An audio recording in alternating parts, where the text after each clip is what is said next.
Chris, what is our third main topic today? Okay, this is where we're going to get into spoiler territory, everybody. Oh, you know what? I'm glad you mentioned that. Yeah, so we said, we warned you at the beginning of the show that when we talk about Boba Fett, we will be talking about it in an open format. So if you haven't seen Book of Boba Fett or you're a little bit sensitive to that, now's the time for you to kind of move away. But we are going to talk about the episode, so just so you know. Thanks for reminding me about that, Chris. No problem. Please continue. I know how people can get. It's fine. Watching out for you guys. This is from Austin. John, as a big Boba Fett fan who's been waiting for years for a show or movie about him, I was left a little bit upset after last night's episode. In the last 2 episodes, we got Fett in a non-talking role for about 5 seconds, with all the best moments going to other characters. We now have 1 episode left with a lot to tie up. It's starting to feel like a slap in the face for Fett fans. Am I being overdramatic? All right. Thanks for sending that in. Now, of course, Book of Boba Fett, leading up until last week, has been a little disappointing. There were a couple of episodes I liked. There were a couple of episodes I did not like. But overall, I think underwhelmed kind of sums up the majority of most people who have been watching the show.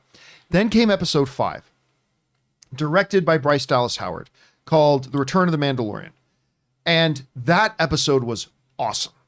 Like, it was great. And it's not just because, oh, Mando's there. No, it's because he was there, but then they told a great story with the character there. And it was wonderful, a lot of fun. And then going in, we talked on the show yesterday, Rob, about, are they going to show Grogu tonight? I thought they would, and sure enough, they did. But we were talking about, can they follow that up?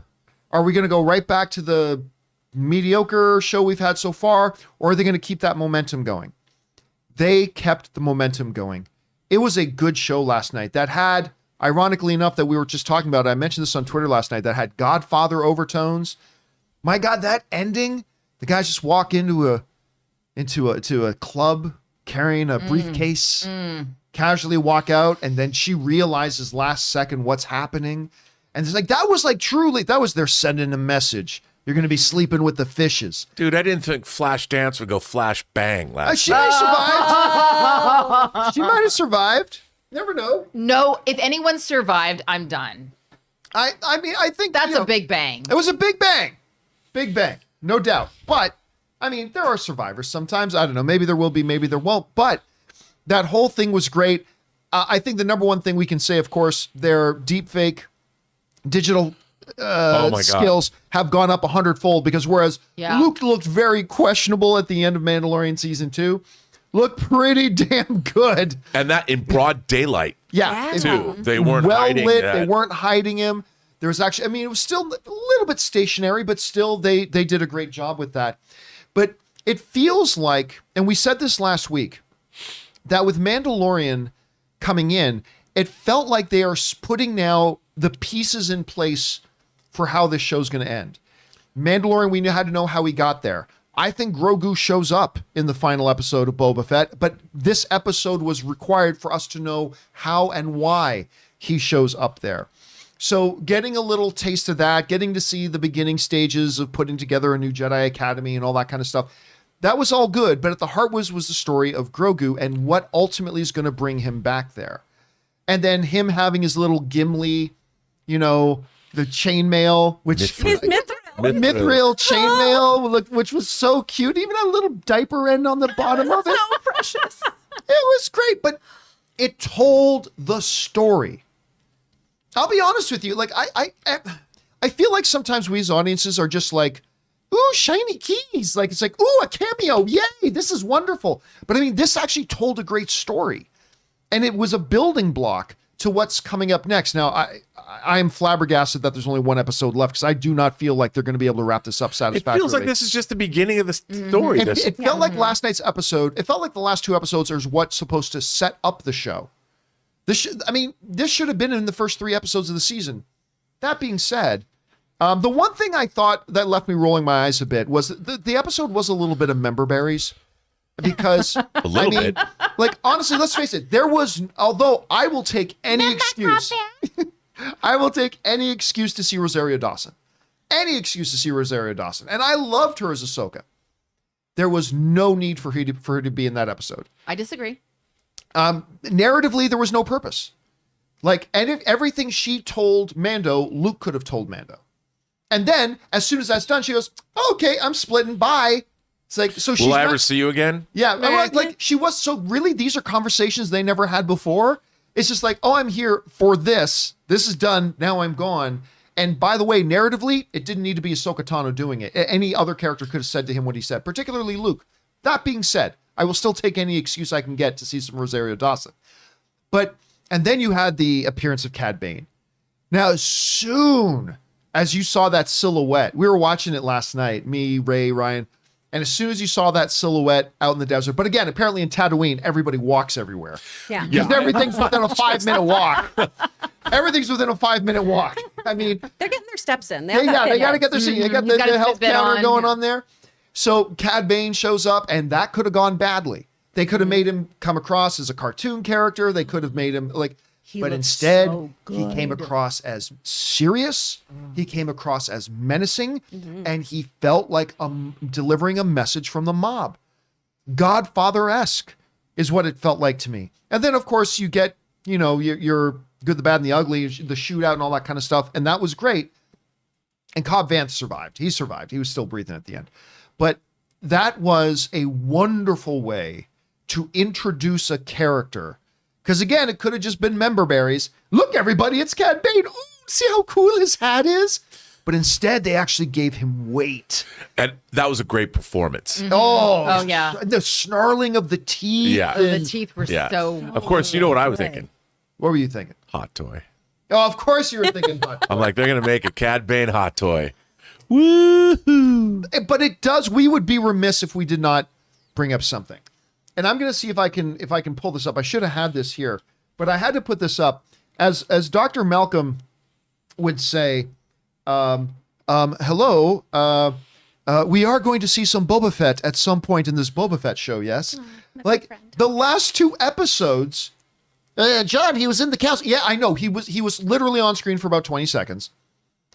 I was okay with that, but we're now 6 episodes in.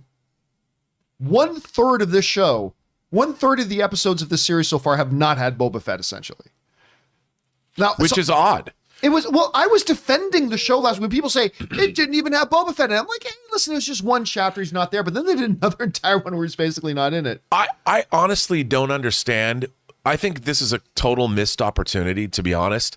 They should have been running Mandalorian Season 3 and Book of Boba Fett concurrently and then intertwine them as one long story. And I do feel, because the original question that our viewer asked was about, as a Boba Fett fan, do you feel cheated?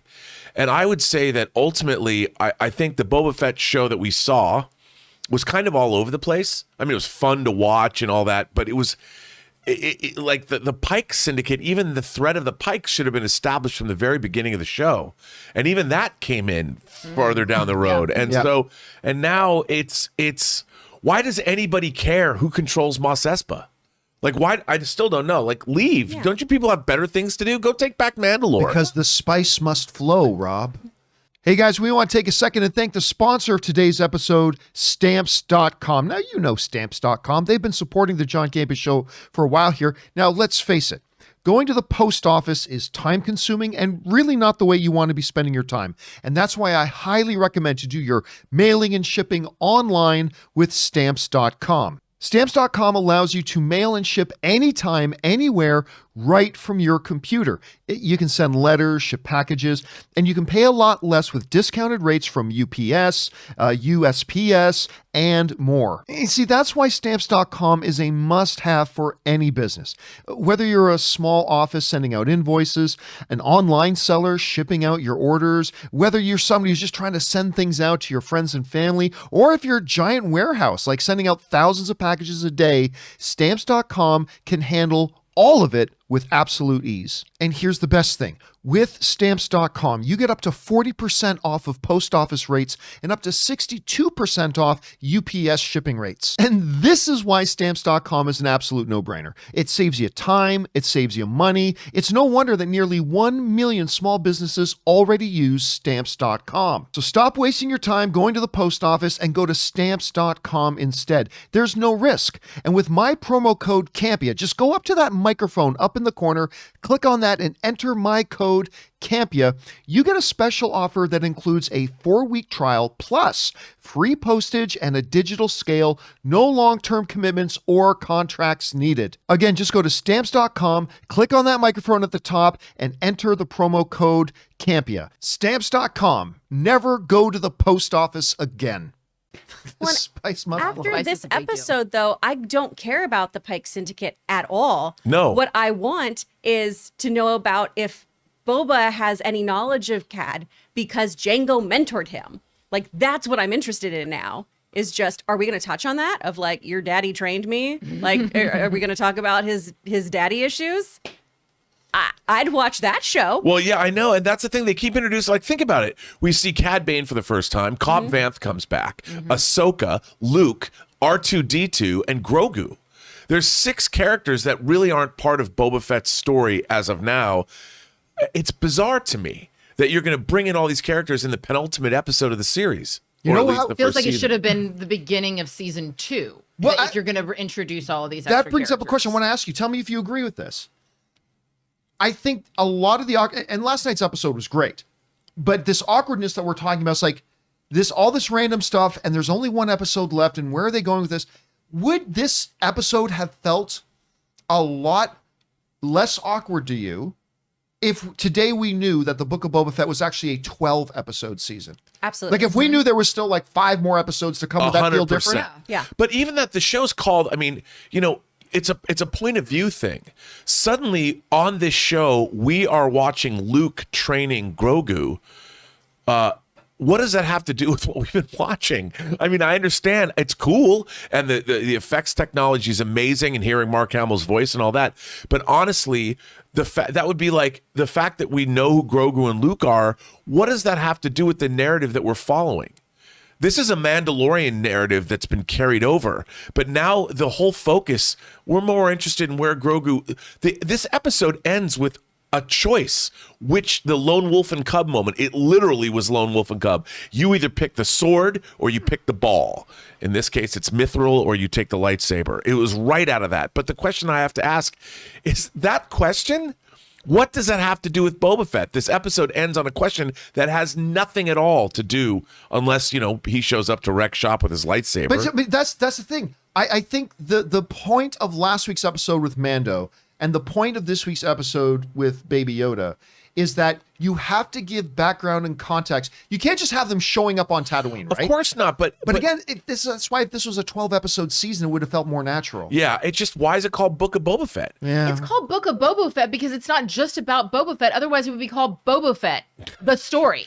I or guess the so. story. Is the it's Book of called- Boba Fett not the story of Boba Fett? No, The Mandalorian is about The Mandalorian. The Book of Boba Fett is telling in many, many chapters. And I'm just going to point something out, okay? So the first 4 episodes, I listened to the two of you. I don't like this. I'm bored. That's We didn't say that about episode 2. you got. I sat here. No, and listened. that's what we were saying about you.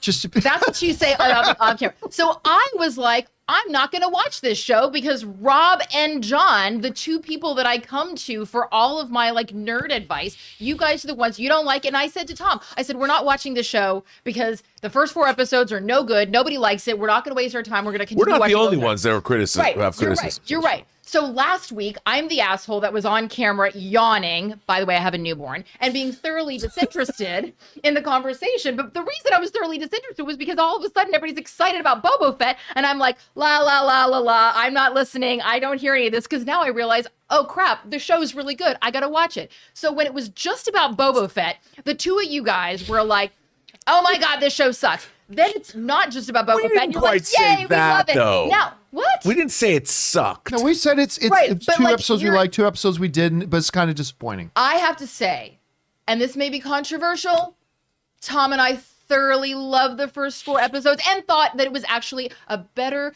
series opening than the series opening of Mandalorian. I felt it was very Dances with Wolves. I loved it. I cried when he returned to see the Tuscans. I was very, it really hit good. me. So I binged the show this whole week, and I really believe that, yes, you're right, a 12 episode season would make a lot of this make more sense.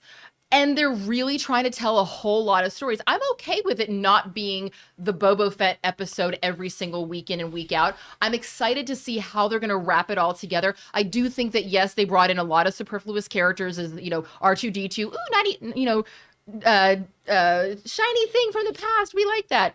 Rosario Dawson's exposition dialogue, which is clearly what that was. You're right. It could have been... it could have been Luke, but that would have cost a lot more money in post-production. Let's be real. That was a lot of dialogue, and getting that mouth to move would have been really expensive. Rosario Dawson probably, requires a lot of money for her payday, but not as much as post-production on making a young Mark Hamill say all that exposition. That's what I have to say about that. Well, I mean, again, so this raises the question, though. There's only one episode left, and honestly, I feel like the show, and I don't say this in a way as, oh, this is so good, I don't want it to end. I mean in the way of, I feel like the show just started. Yeah. Like, I feel like this was all, the last 2 episodes were the setup. We have, what does Ray call him? Pajama Fett, or whatever the Ray refers to him as. The onesie bouncy outfit, onesie Fett, is that what he calls him? So we got the setup for Boba coming out of the desert and stuff like that, which they took too many episodes to tell that story, but still, coming out of the desert, taking Jabba's throne. Then the setup of the Mandalorian, what brings him to Tatooine. Now the setup of Grogu, what's going to be bringing him back in, what face that in. This all feels like it should have been done in the first 3 episodes, and we're just at the start. I have no idea, because you were just talking about the Pike Syndicate, Chris, about how, I don't care. Yeah, them planting that suitcase bomb was the first relevant thing they've done in this series. Right. I mean, like, and we're going into the finale, and I'm supposed to care? And why are they doing that? Exactly. Why did the Pike Syndicate blow up a nightclub? Send a message to Boba Fett because they know Boba Fett likes her. Well, I mean, Very Godfather-ian. But that's not. I mean, the people who die in Godfather deserve it. Whereas here's basically a neutral. I mean, it's not like Boba Fett goes in there and because he gets his helmet polished there, and I mean that literally. It's not a figurative. Double entendre. Literally, it is no pants Wednesday. I mean, Would you like us to polish your helmets? I mean, they do get like the 2 hottest models in the entire club without a shirt on, saying, "Would you like me to polish your helmet, Your Honor? What was I supposed to think?" Right, exactly. I did not have sex with that Twi'lek. I mean, it doesn't. I still don't understand what do the Pikes want? Yeah. They want spice. But they want to be able to run their spice wherever they want to run it. I understand, but why that? No, so well, I guess they went after Cobb Vanth, but that nightclub, I'm sure everybody's dealing spice in there. Yeah. Wouldn't that be a place people would sell spice at? I'm no mafioso or anything, but I feel like if you want to sell drugs, you should probably keep some people alive to do it. Well, I am a drug dealer, and I can tell you this: nightclubs are the #1 spot. If you want to score some spice, I mean, I want to get some fatty rails for that back room back there, and I'm going to get Jennifer Beals to hook me up. Right? I'm just waiting for a giant sandworm to come up out of the ground and start I mean, a butthole monster. If I just want to vibe to Max Rebo, I'm going to do a bunch of spice. What do you think they do between sets, man? But also, how do we know? Like, how do people actually take the spice? Do they snort it? Are they like cooking it and injecting it? Do we know how this is actually? I think they do all of those things. Because I know that maybe if you make it in pill form. Crack spice is really potent. Oh, right, yeah, and cheap. There's glass spice. No, I don't know. An enema. Spice enema. Oh God. Hey man, you gotta do. It's a desert you gotta get it where you gotta get it. Hey, it goes right into your bloodstream. Goes right in there, instantly effective. So I mean, I don't know, and are they setting us up? Because we talked a while ago about this is going to be a Avengers Assemble moment. We're going to start to see all these people come together. So I guess the one question then I'm going to ask is, with the rumors we talked about a while ago that we could see. By the way, I'll tell you about this, something I got wrong. But could we see a Harrison Ford pop up in the end? Because I'll tell you what, remember when they cut back and you see Cobb Vanth's deputy, right? So you see Mando coming in, landing a ship, and there's the close-up of the guy hanging out on the deck, and that goes in on that. I thought that was...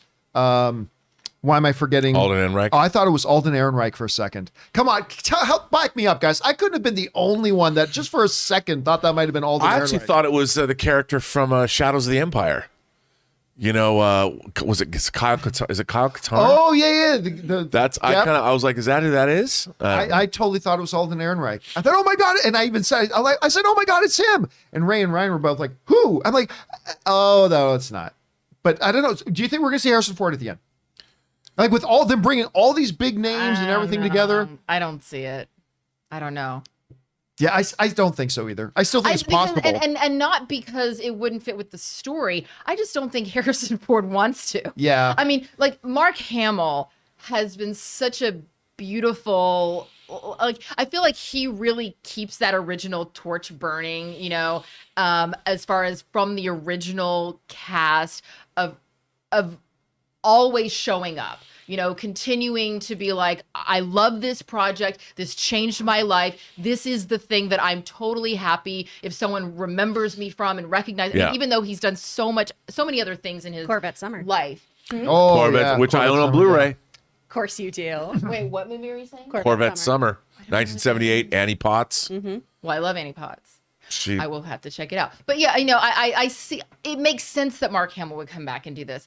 I don't know if Harrison. See, I always thought that too, but I will say he surprised a lot of us when he came back for The Rise of Skywalker, because we thought when he did his part in the Force Awakens, dying off that terribly unsafe bridge with no handrails, we thought, okay, that's it, he's done. But then he surprised us and he popped back up again. And then, so I don't know, maybe I agree with Aaron. I don't think it's going to happen, but it is a possibility. Of course, now we can just focus on the fact that there's a new episode of Peacemaker tonight. Yeah. Game day. Very game day for Peacemaker. Anyway, guys, question is for you. What did you think about last night's episode of The Mandalorian? I'm sorry, about the Book of Boba Fett. Did you like it, not like it, or are you like the person who wrote in the original question, kind of bummed out that you got a show called The Book of Boba Fett and we've had 1/3 of the episodes without Boba Fett? Do you think it feels weird that next week is just one episode left? Like there's really probably about 45 minutes left in this series to wrap everything up. I don't know, maybe they got something really big planned. Whatever you guys are thinking about it, jump down to the comment section below and let us know your thoughts.